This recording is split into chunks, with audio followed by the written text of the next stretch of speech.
قسطنطنیہ پر حملہ کرنے والے پہلے لشکر میں یزید بھی تھا، اور اس لشکر کو اللہ نے جنت کی بشارت دی ہے۔ کیا اللہ کو نہیں پتا تھا کہ اس میں یزید بھی ہے؟ بالکل پتا تھا۔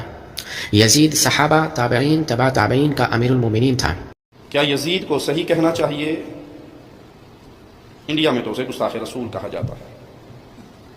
اگر یہاں سے مراد یہ ہے کہ سیدنا حسین رضی اللہ عنہ وارضا اور یزید کو مقابلے کے طور پہ کچھ ظالم پیش کرتے ہیں اور پھر یزید کو برحق کہتے ہیں، یزید کو سیدنا حسین سے بہتر یا فوقیت دینے کی کوئی بات کرتا ہے، ایسا کرنے والا مجرم ہے، ظالم ہے۔ کروڑ یزید ہوں، حسین کے پاؤں کی جوتی سے اڑنے والے خاک کے ایک ذرے کے برابر بھی کروڑ یزید نہیں ہو سکتا۔ حسین رضی اللہ عنہ وارضا میرے نبی کے نواسے صلی اللہ علیہ وسلم، جنت کے نوجوانوں کے سردار، وہ جنہوں نے نبوت کی زبان چوسی، وہ جس کو ملنے کے لیے اللہ کے نبی چل کر آیا کرتے تھے۔ حدیث میں آتا ہے آپ نے ابو ہریرہ کا ہاتھ پکڑا رضی اللہ عنہ، کہا آؤ چلیں، کہا چلے، اور جب بقی قبرستان سے گزرے تو مجھے احساس ہو گیا نبی اپنے نواسے کو ملنے کے لیے جا رہے ہیں، اور فاطمہ الزہرا کے گھر پہنچے۔ سیدنا حسن کا پوچھا، سیدنا حسین کا پوچھا، اپنے چھوٹے نواسوں کا پوچھا۔ اتنی دیر میں واپس آ گئے، وہ تیار نہیں تھے۔ سیدنا نے ان کو نہلا دہلا کر تیار کر کے سرداروں کو بھیجا۔ پیارے نبی صلی اللہ علیہ وسلم مسجد میں ہیں، سیدنا حسن دور سے دوڑتے آ رہے ہیں۔ پیارے نبی نے ان کو دیکھا اور اپنی باہیں کھول دی۔ حسن دوڑتے ہوئے آئے اور پیارے نبی صلی اللہ علیہ وسلم کے سینے مبارک سے چپک گئے، آپ اپنے نواسے کو چومنے لگے۔ یہ آپ کا پیار تھا حسن کے ساتھ، یہی پیار تھا حسین کے ساتھ رضی اللہ عنہما۔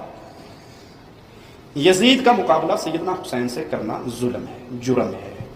اس کے دل میں اہل بیت کی قدر نہیں ہے جو یہ جرم کرتا ہے۔ نہ یزید کی ماں حسین کی ماں کے مقابلے پر آ سکتی ہے، نہ یزید کے بابا حسین کے بابا کی شان پا سکتے ہیں، نہ یزید کے نانا حسین کے نانے کے برابر ہو سکتے ہیں، نہ یزید کی نانی حسین کی نانی کے برابر ہو سکتے ہیں۔ ہاں، یزید کو کچھ لوگ کافر، ظالم، فاجر اور دنیا جہان کی گالیاں دیتے ہیں، اس کو کافر کہتے ہیں۔ یزید کو کافر کہنا جائز نہیں ہے۔ کیوں؟ صحابہ کی ایک بہت بڑی جماعت نے اس کے ہاتھ پہ بیعت کی ہے۔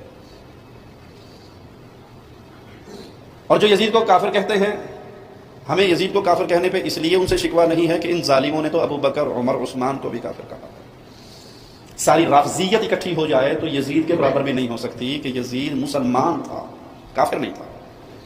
وہ حسین کے پاؤں کی جوتی کے برابر بھی نہیں تھا، لیکن مسلمان تھا، کافر نہیں تھا۔ ہزار خرابیاں اس میں ہوں، ہزار برائیاں یزید میں ہوں، کافر نہیں تھا، مشرک نہیں تھا۔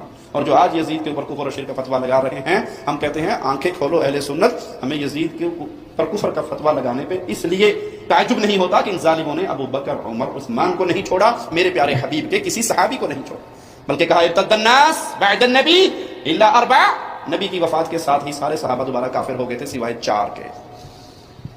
یزید کو بمقابلہ حسین پیش نہیں کیا جائے گا۔ حسین سردار ہیں نوجوانوں کے، اہل جنت کے نوجوانوں کے۔ حسین وہ ہیں جو مصطفیٰ کے کندھے پہ سواری کیا کرتے تھے۔ حسین وہ ہیں جو مصطفیٰ کی پشت پہ سواری کیا کرتے تھے۔ حسین وہ ہیں جن کے رونے سے نبی پریشان ہوا کرتے تھے رضی اللہ عنہ وارضا۔ مجھے یزید کے پاس جانے دو، حضرت حسین نے کہا۔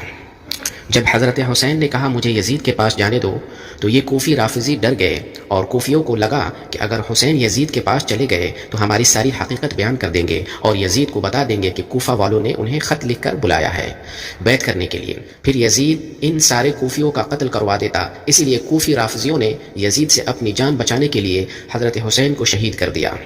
حسین رضی اللہ عنہ ایک اکیلے ایسے گواہ بچے ہوئے تھے جو کوفیوں کی حقیقت جانتے تھے اور وہ یزید کو بتا دیتے۔ جب مسلم بن عقیل ان کوفی رافضیوں کی حقیقت جان گئے اور ان کی چال کو سمجھ لیا تو کوفیوں نے انہیں بھی قتل کر دیا۔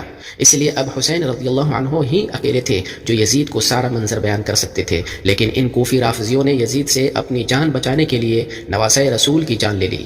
اصل بات یہی ہے، قتل کوفیوں نے ہی کیا ہے۔